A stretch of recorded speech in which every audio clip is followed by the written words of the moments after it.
اچھا، اسی طرح باجماعت نماز ادا کرنے کا ثواب گھر میں ادا کی گئی نماز کی نسبت کئی گنا زیادہ ہے۔ حضور پاک صلی اللہ علیہ وسلم کے وصال کے وقت آخری وصیت نماز کے بارے میں فرماتے رہے، مرنے کے بعد نمازی کے بارے میں سب سے پہلے سوال کیا جائے گا۔ یہ بندگی کا بہترین ذریعہ ہے، اسے جسمانی روحانی طہارت حاصل ہوتی ہے۔ ایک بار نبی کریم صلی اللہ علیہ وسلم نے صحابہ سے پوچھا، اگر تم میں سے کسی کے دروازے کے سامنے نہر بہہ رہی ہو جس میں روزانہ 5 مرتبہ نہاتے ہو تو بتاؤ اس کے جسم پر میل کچیل باقی رہ جائے گا؟ صحابہ نے عرض کیا، نہیں۔ آپ نے فرمایا، یہی حال 5 وقت کی نمازوں کا ہے۔ اللہ تعالیٰ ان نمازوں کے ذریعے گناہوں کو مٹا دیتا ہے، یعنی جو بھی آپ نے گناہ کی ہوں تو اس سے اللہ تعالیٰ نماز پڑھنے کی وجہ سے ان تمام گناہوں کو مٹا دیتا ہے اور آپ کے جسم کو پاک صاف کر دیتا ہے۔ اب آ جاتے ہیں، اب یہ اس سے تو آپ نے نماز کے مفہوم کا بھی اندازہ لگا دیا کہ عربی میں نماز کے لیے کس چیز لفظ استعمال کیا گیا ہے، صلاۃ کا لفظ استعمال کیا ہے، اس کے لغوی معنی رحمت اور دعا کے ہیں۔ یہ اللہ تعالیٰ کی مقرر کردہ عبادت ہے، یہ وہ عبادت ہے جو دن رات میں مسلمان 5 مرتبہ فرض سمجھ کر اللہ کی خوشنودی حاصل کرنے کے لیے ادا کرتے ہیں۔ اس کے بعد نماز کی اہمیت اور فضیلت کے بارے میں آپ نے یہ جانا کہ اسلام کا ایک دوسرا اہم رکن ہے بدنی عبادت ہے، اور ہر عاقل اور بالغ پر دن میں 5 مرتبہ اپنے مقرر کردہ وقت کے مطابق ادا کرنا فرض ہے۔ اس کے بعد آپ نے قرآن پاک کے بارے میں پڑھا کہ 50 سے زائد جو ہیں وہ آیات ہیں موجود ہیں جو کہ نماز کے بارے میں ہیں اور اس کو اپنے مقرر کردہ وقت کے مطابق ادا کرنے کے بارے میں ہے۔ اس کے علاوہ آپ نے حدیث بھی پڑھی کہ حضور پاک صلی اللہ علیہ وسلم کی ایک سب سے اہم حدیث کی ایمان اور کفر میں فرق کرنے والی چیز جو ہے وہ نماز ہے۔ اس کے علاوہ آپ صلی اللہ علیہ وسلم کی ایک اور حدیث کے بارے میں آپ نے پڑھا کہ جب بچہ 7 سال کا ہو جائے تو اس پر نماز فرض ہو جاتی ہے، اور جب وہ 10 سال کا ہو جائے اور تب بھی نماز ادا نہ کرے تو والدین کو چاہیے کہ وہ اس کی سرزنش کریں۔ اور اس کے بعد آپ صلی اللہ علیہ وسلم کی ایک اور حدیث ہے کہ جس میں آپ نے ایک واقعہ بیان کیا کہ اگر آپ کے دروازے کے سامنے ایک نہر بہہ رہی ہے اور اس میں 5 وقت آپ نہائیں تو آپ کے جسم سے سارا میل کچیل صاف ہو جائے گا، تو صحابہ کرام نے فرمایا کہ جی ہو جائے گا، تو آپ نے فرمایا کہ یہی مثال نماز کی ہے کہ جب انسان 5 وقت کی نماز اس کے مقرر کردہ وقت کے مطابق ادا کرتا ہے تو اس کا جسم بھی گناہوں سے اس طرح پاک صاف ہو جاتا ہے اور اللہ تعالیٰ اس کے گناہوں کو مٹا دیتا ہے۔ یہ تو اہمیت اور فضیلت اور اس کا صلاۃ کا مفہوم ہو گیا۔ اس کے بعد نماز کے کچھ فرائض ہیں جس میں نماز ادا کرنے سے پہلے جسم، جگہ، لباس کا پاک ہونا، باوضو ہونا، نماز کا وقت ہونا، سطر کا چھپا ہونا، قبلہ رخ ہونا اور نیت کرنا ضروری ہے۔ انہیں شرائط نماز کہتے ہیں۔ نماز کے فرائض درج ذیل ہیں جن کو ترتیب سے ادا کیے بغیر نماز مکمل نہیں ہوتی۔ ان کو ارکان نماز بھی کہتے ہیں، فرائض نماز بھی کہتے ہیں اور ارکان نماز بھی کہتے ہیں۔ ان میں سے کسی ایک کا چھٹ جانا تو کیسا ہے کہ اس سے نماز نہیں ہوتی۔ پھر اس کے لیے بھی ایک اور حکم ہے کہ جن میں کوئی بھی ایک ارکان نماز مس ہو جائے تو پھر اس کے لیے سجدہ سہو ہے، وہ بھی میں آپ کو بتا دوں گی۔ سب سے پہلے میں آپ کو شرائط نماز کے بارے میں کہ جسم، جگہ اور لباس کا پاک ہونا، باوضو ہونا، نماز کا وقت ہونا، یعنی اگر فجر کی نماز ہے اور اس کا وقت ہے تو تب بھی وہ ادا ہوگی۔ سطر کا چھپا ہونا، سطر کے بارے میں آپ کو پتہ ہوگا کہ عورتوں کے لیے سر سے لے کر ٹخنوں تک جو ہے وہ اپنے آپ کو ڈھانپنا، سطر کا چھپا ہونا، اس سے یہ مراد ہے قبلہ رخ ہونا، قبلے کی طرف منہ کرنا اور نیت کرنا نماز کی۔ یہ شرائط نماز ہیں۔ اور اس کے بعد فرائض نماز یا ارکان نماز کون کون سے ہیں؟ سب سے پہلے تکبیر تحریمہ ہے۔ تکبیر تحریمہ نماز کا پہلا رکن ہے، اور اس میں کیا کیا جاتا ہے کہ دونوں ہاتھوں کو کانوں تک اٹھا کر اللہ اکبر کیا جاتا ہے، اور اس سے بندہ کیا ہو جاتا ہے؟ نماز کے اندر داخل ہو جاتا ہے اور دنیاوی کام اس پر حرام ہو جاتے ہیں۔ قیام دوسرا رکن جو ہے وہ قیام ہے۔ قیام کیا ہے کہ تکبیر تحریمہ یعنی اللہ کانوں تک ہاتھ اٹھا کر اللہ اکبر کہنے کے بعد قرات کے لیے سیدھا کھڑا ہو جانا کو کیا کہتے ہیں؟ قیام کہتے ہیں۔ پھر قرات کیا ہے؟ قیام کی حالت میں سورۃ فاتحہ اور قرآن مجید کے یعنی سورۃ فاتحہ کے بعد جب ہم کوئی دوسری سورت پڑھتے ہیں، قرآن کا کوئی حصہ پڑھتے ہیں تو اس کو قرات کہتے ہیں۔ پھر اس کے بعد چوتھا جو رکن ہے وہ کیا ہے؟ رکوع۔ نمازی قرات کے بعد اللہ اکبر کہتا ہوا دونوں گھٹنوں پر ہاتھ رکھ کر سر، گردن اور کمر کو متوازن حالت میں کرتے ہوئے جھکتا ہے، اسے رکوع کہتے ہیں۔ اس میں ایک تسبیح بھی پڑھی جاتی ہے جسے کیا کہتے ہیں؟ سبحان ربی العظیم، سبحان ربی العظیم، سبحان ربی العظیم۔ 3 بار گھٹنوں پر ہاتھ رکھ کر آپ کی کمر، سر، گردن اور کمر جو ہیں وہ ایک متوازن حالت میں رہتے ہیں اور یہ کلمات ہم ادا کرتے ہیں، اس کو رکوع کہتے ہیں۔ اس کے بعد کیا ہوتا ہے؟ رکوع کرنے کے بعد جب سیدھا کھڑا ہوتے ہیں تو اس کو قوما کہتے ہیں۔ جیسے آپ رکوع کے بعد سیدھے کھڑے ہوتے ہیں اور کہتے ہیں سمع اللہ لمن حمدہ ربنا لک الحمد، یہ قوما ہے۔ اور اس کے بعد سجدے کے لیے اللہ اکبر کہتے ہوئے ہم کیا کرتے ہیں؟ سجدہ کرتے ہیں۔ سجدہ کیا ہے؟ دونوں ہاتھوں کو زمین پر رکھنا کہ پیشانی، ناک، گھٹنے اور پاؤں زمین کے ساتھ لگ رہے ہوں، اسے سجدہ کہتے ہیں۔ ہر رکعت میں 2 سجدے کیے جاتے ہیں، ان میں سبحان ربی الاعلیٰ پڑھا جاتا ہے۔ مردوں کے لیے سجدے کا الگ سے طریقہ ہے، عورتوں کے لیے مرد جو ہے وہ بازو کھول کر سجدہ کرتے ہیں اور عورتیں جو ہیں وہ بازو بالکل ملا کر اپنی کمر کے ساتھ ملا کر سجدہ کرتی ہیں، اور تسبیحات جو ہے وہ ایک جیسی پڑھی جاتی ہیں۔ اس کے بعد ایک سجدہ کرنے کے بعد پھر تھوڑا سا وقفہ لے کر بیٹھا جاتا ہے، اس کو کہتے ہیں جلسہ کرنا۔ اس میں ہم کچھ بھی نہیں پڑھتے، پھر اللہ اکبر کہتے ہوئے دوسرا سجدہ بالکل پہلے سجدے کی طرح ہی کرتے ہیں، اور اس کے بعد آتا ہے رکن قاعدہ۔ دونوں رکعتوں کے بعد بیٹھنے کو قاعدہ کہتے ہیں۔ اس میں تشہد پڑھا جاتا ہے، جو آپ کہتے ہیں اشہد ان لا الہ الا اللہ، اس کو تشہد کہتے ہیں، یہ پڑھا جاتا ہے آخری قاعدہ میں۔ تشہد کے بعد درود شریف اور کوئی مسنون دعا پڑھ کے سلام کے ساتھ نماز کا اختتام ہوتا ہے، پھر سلام پھیر دیا جاتا ہے۔ نماز کے فوائد۔ اب آپ نے ارکان نماز یا فرائض نماز کے بارے میں پڑھ لیا، تکبیر تحریمہ، قیام، قرات، رکوع، اور اس کے بعد رکوع کے بعد قوما، اور پھر سجدہ، پھر دونوں سجدوں کے درمیان بیٹھنے کو جلسہ، پھر قاعدہ، اور اس کے بعد سلام پھیر دیا جاتا ہے۔ یہ ہو گئے ارکان نماز۔ نماز کے فوائد، یہ آپ بچپن سے پڑھتے آ رہے ہیں کہ نماز کے کیا کیا فائدے ہیں۔ اللہ کا قرب حاصل ہوتا ہے، بے حیائی و برائی سے رکتی ہے، نظم و ضبط پیدا ہوتا ہے، وقت کی پابندی آتی ہے، دنیا اور آخرت کی کامیابی کا ذریعہ ہے، اخوت اور مساوات کا جذبہ پیدا ہوتا ہے، نماز ادا کرنے سے قلبی سکون ملتا ہے، باجماعت نماز سے دوسروں سے میل جول اور تعلقات بڑھتے ہیں۔ اچھا، یہ سارے ہو گئے فائدے۔ اس سے پہلے یہ فائدے ہو گئے، اور اس سے پہلے میں آپ کو یہ بتا دوں کہ نماز کے ارکان میں سے کوئی بھی رکن مس ہو جائے، جیسے آپ کو نماز میں تشہد پڑھنا بھول جاتا ہے، یا کوئی ایک رکعت آپ کی 4 رکعتیں پڑھنی تھی، آپ نے 3 پڑھ دی، تو اس میں کمی پیشی جب ہو جاتی ہے تو اس کے لیے کیا طریقہ ہے؟ اس کے لیے ایک طریقہ ہے سجدہ سہو کا، وہ ادا کیا جاتا ہے۔ اگر جو آپ نماز کے دوران ہی آپ کو یاد آ گیا کہ آپ اتحیات پر بیٹھ گئے ہیں اور آپ سوچ رہے ہیں کہ میں نے 4 رکعت نماز پڑھنی تھی لیکن میں نے 3 پڑھی ہیں، تو اس کا طریقہ کیا ہے؟ اس کا طریقہ یہ ہے کہ آپ اب اتحیات پر بیٹھ گئے ہیں تو آپ نے اپنا اتحیات پورا کر دینا ہے، پورا مطلب پڑھ لینا ہے، اور اس کے بعد جو دعا بھی ملانی ہوتی ہے وہ بھی آپ نے ملا لی، پڑھ لیا۔ اس کے بعد آپ نے اللہ اکبر کہتے ہوئے 2 سجدے کرنے ہیں، جس میں آپ نے وہی کلمات پڑھنے ہیں، سبحان ربی الاعلیٰ، سبحان ربی الاعلیٰ، 3 مرتبہ 2 سجدے کر کے اس کے بعد آپ نے السلام علیکم ورحمۃ اللہ، السلام علیکم ورحمۃ اللہ کر لینا۔ یہ سجدہ صاحب ہو گیا۔ یہ دوران نماز آپ کو کوئی کمی پیشی یاد آ جائے تو تب کی بات ہے، تب ایسے سجدہ صاحب کرنا ہے۔ اگر سلام پھیرنے کے بعد آپ کو یاد آ گیا، یا کوئی آپ کے ساتھ نماز پڑھ رہا ہے اور اس نے آپ کو یاد دلایا کہ آپ نے تو 4 رکعت پڑھنی تھی، آپ نے 3 رکعت پڑھی ہیں اور 1 رکعت آپ کی رہ گئی ہے، تو آپ نے اس کے بعد کیا کرنا ہے؟ دوبارہ سے 1 رکعت کی نیت کرنی ہے، اور 1 رکعت پڑھ کر، ویسے تو ہم 1 رکعت کے بعد قاعدہ پر نہیں بیٹھتے، لیکن سجدہ سہو کرنے کے لیے چونکہ آپ کی 1 رکعت چھوٹی تھی تو آپ قاعدہ پر 1 رکعت پڑھنے قیام، رکوع، سجدہ کرنے کے بعد قاعدہ بھی پڑھ لیں گی، اور اس میں آپ درود شریف کے بعد کوئی مسنون دعا پڑھ کر، اور اس کے بعد آپ کیا کریں گی؟ 2 سجدے کریں گی، جیسے آپ نے پہلے کیے تھے، 2 سجدے کر کے پھر آپ نے سلام پھیر دینا ہے، تو یہ آپ کی وہ 1 رکعت بھی پوری ہوگی اور آپ کا سجدہ سہو ہو گیا۔ یہ طریقہ ہے، یعنی سلام پھیرنے کے بعد سجدہ سہو کا طریقہ اور نماز کے دوران سجدہ سہو کا طریقہ، دونوں طریقے میں نے آپ کو بتا دیے۔ اس میں نماز میں جو بھی کمی پیشی ہو جاتی ہے اللہ تعالیٰ اس کو معاف فرما دیتا ہے۔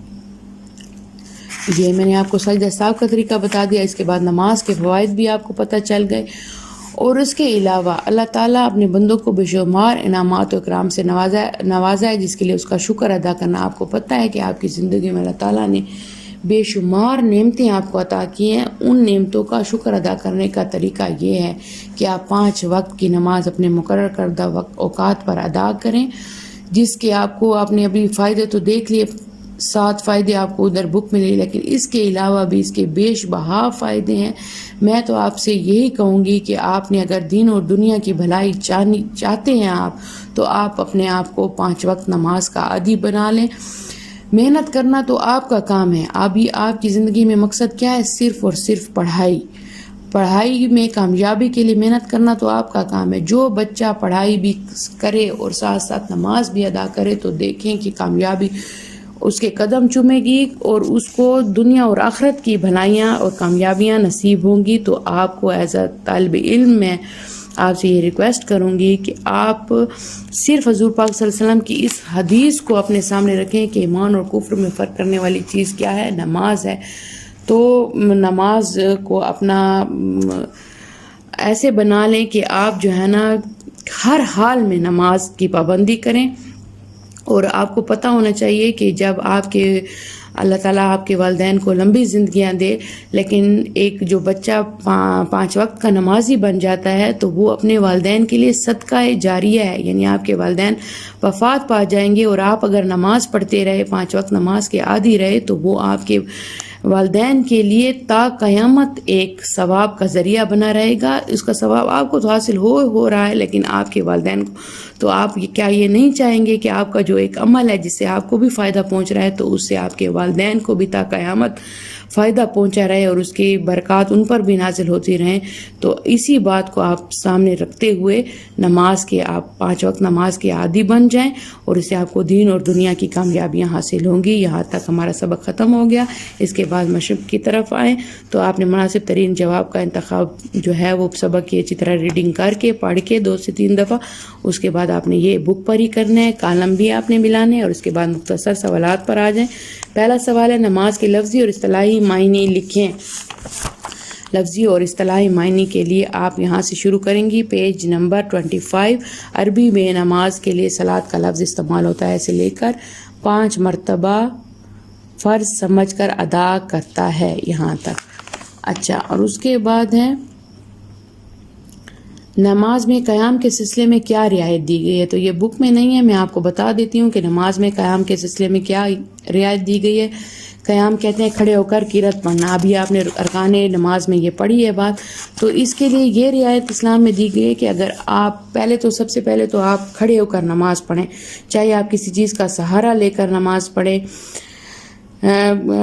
لیکن آپ کھڑے ہو کر پڑھیں. اگر آپ بالکل بھی کھڑے نہیں ہو پا رہے کسی بیماری کی وجہ سے، کسی عذر کی وجہ سے، تو پھر آپ جو ہے بیٹھ کر نماز پڑھیں. اور اگر آپ بیٹھ کر بھی نماز نہیں پڑھ سکتے تو آپ جو ہے لیٹ کر نماز پڑھیں. لیکن کسی بھی حالت میں نماز کا چھوڑنا ممکن نہیں ہے. نماز جو ہے وہ فرض ہے اور اس کا ادا کرنا جب تک آپ کی زندگی ہے وہ ضروری ہے، 5 وقت کی نماز ادا کرنا. اچھا جی، اس کے بعد نماز کے ذریعے گناہوں کو معاف کرنے کی مثال حدیث شریف میں کس عمل سے دی گئی ہے؟ معاف کرنے کی مثال کس حدیث شریف میں دی گئی ہے؟ یہ حضور پاک صلی اللہ علیہ وسلم کی حدیث ہے. Page number 26. اس میں ایک بار نبی صلی اللہ علیہ وسلم نے صحابہ سے پوچھا، اگر تم میں سے کسی کے دروازے کے سامنے سے نہر بہہ رہی ہو یہاں سے لے کر، اللہ تعالیٰ ان نمازوں کے ذریعے گناہوں کو مٹا دیتا ہے. صحیح بخاری، صحیح مسلم. یہ بھی آپ نے ساتھ لکھنا ہے. اچھا جی، اس کے بعد ہے سوال نمبر 4. نماز کی فرضیت کے بارے میں قرآن مجید کی کسی ایک آیت کا ترجمہ لکھیں. تو جو بھی آیت آپ کو مناسب لگے اس کا ترجمہ آپ لکھ لیجئے گا. قرآن مجید کی فرضیت یہ جو پہلی ہے، بے شک نماز مومنوں پر وقت کی پابندی کے ساتھ فرض کی گئی ہے، یہ آپ لکھ لیجئے گا. اور اس کے بعد نماز کی بنیادی شرائط بیان کریں. نماز کی بنیادی شرائط یہ پیج نمبر 26. نماز ادا کرنے سے پہلے جسم، جگہ، لباس کا پاک ہونا سے لے کر شرائط نماز کہتے ہیں، یہ شرائط نماز تک آ جائے گا۔ اس کے بعد تفصیلی جوابات پر آ جائیں، سوالات پر آ جائیں۔ نماز کی اہمیت قرآن و حدیث کی روشنی میں لکھیں۔ تو جتنی بھی یہ نماز کی اہمیت میں پہلے اہمیت اور فضیلت کی ہیڈنگ دیں گے، اس میں یہ سارا لکھ کر، یہ پہلی آپ ایک سوال میں پہلے بھی لکھ چکے ہیں، اس لیے یہ پھر سے آپ لکھ لیجئے، اور یہ بھی آپ ساری یہ والا بھی آپ پورشن لکھ لیں۔ قرآن و حدیث پورا یہ جتنی بھی ہیں یہ ساری آپ نے مقررہ وقت پر نماز ادا کرنا۔ صحیح بخاری یہ ساتھ یہ ریفرنس بھی دے دیں تو اچھا ہوگا، یا صرف صحیح بخاری اور صحیح مسلم لکھتے ہیں تو یہ بھی ٹھیک ہے۔ سنن ابی داؤد، صحیح مسلم، یہ سارا آپ لکھنے، اگر یہ آپ کو نمبرنگ یاد نہیں رہتی تو یہ کوئی نہیں ہے، لیکن آپ کو یہ پتہ ہونا چاہیے کہ کس اس کی حدیث ہے، صحیح بخاری کی ہے، صحیح مسلم کی ہے، کس کی ہے۔ تو یہ آپ نے آیات بھی اور حضور پاک صلی اللہ علیہ وسلم کی احادیث بھی آپ نے یہ لکھ دینی ہے، اہمیت اس طرح اس کی واضح ہو جائے گی۔ اس کے بعد نماز کے فرائض ترتیب کے ساتھ بیان کریں، اور تیسرا سوال ہے نماز کے فوائد تحریر کریں۔ نماز کے فوائد ادھر میرے خیال میں جو ہے وہ 7 دیے گئے ہیں، آپ نے 10 کر لینے ہیں، 3 اپنی طرف سے کر لیجئے گا۔ 10 فوائد آپ نے لکھنے ہیں نماز کے، اور فرائض نماز جو اس سے پہلے والا سوال ہے وہ یہ سارے ہیں۔ نماز کے فرائض 26 پیج پر ہے۔ نماز کے فرائض درج ذیل ہیں جن کو ترتیب سے ادا کیے بغیر نماز مکمل نہیں ہوتی، ان کو ارکان نماز بھی کہتے ہیں۔ یہ تکبیر تحریمہ، قیام، قرات، رکوع کے بعد آپ یہ بھی لکھیے گا، یہ کوما، اور پھر سجدہ، اور سجدوں کے درمیان کے بعد جلسہ بھی لکھیے گا، اور پھر قاعدہ آئے گا، اور پھر سلام ہوگا۔ یہ فرائض نماز ہیں۔ تو میں امید کرتی ہوں کہ آپ کو سمجھ آ گئی ہوگی۔ سجدہ سہو کے بارے میں بھی ایک کوشچن لکھتے ہیں تو بنا لیں، نہیں تو آپ کو سمجھ اگر آ گئی ہے تو اس کو ادا کرنا بھی آپ کو آنا چاہیے۔ سجدہ سہو ٹھیک ہو گیا، میں نے آپ کو زبانی بتا دیا۔ قیام کے بارے میں بھی میں نے آپ کو زبانی بتا دیا گا، اگر آپ سرچ بھی کر لیتے ہیں تو اچھی بات ہے۔ نماز میں قیام کے سلسلے میں کیا رعایت دی گئی ہے تو اس کو بھی آپ جو ہے وہ لکھ لیجئے گا کاپیوں پر۔ مختصر سوالات کو بھی اس کو اپنے الفاظ میں لکھیے گا، دوسرے سوال کو جیسے کہ میں نے آپ کو بتایا، اور باقی سارے سوالات تفصیلی بھی اور مختصر سوالات آپ نے کاپی پر کرنے ہیں۔ اور یہ والا پورشن جو مناسب جواب کا صحیح مناسب ترین جواب کا انتخاب ہے وہ بھی، اور کالم میچ دا کالم جو ہے وہ بھی آپ نے بک پر کرنا ہے، اور مختصر سوالات تفصیلی سوالات آپ نے کاپی پر حل کرنے ہیں۔ بہت شکریہ، اللہ حافظ۔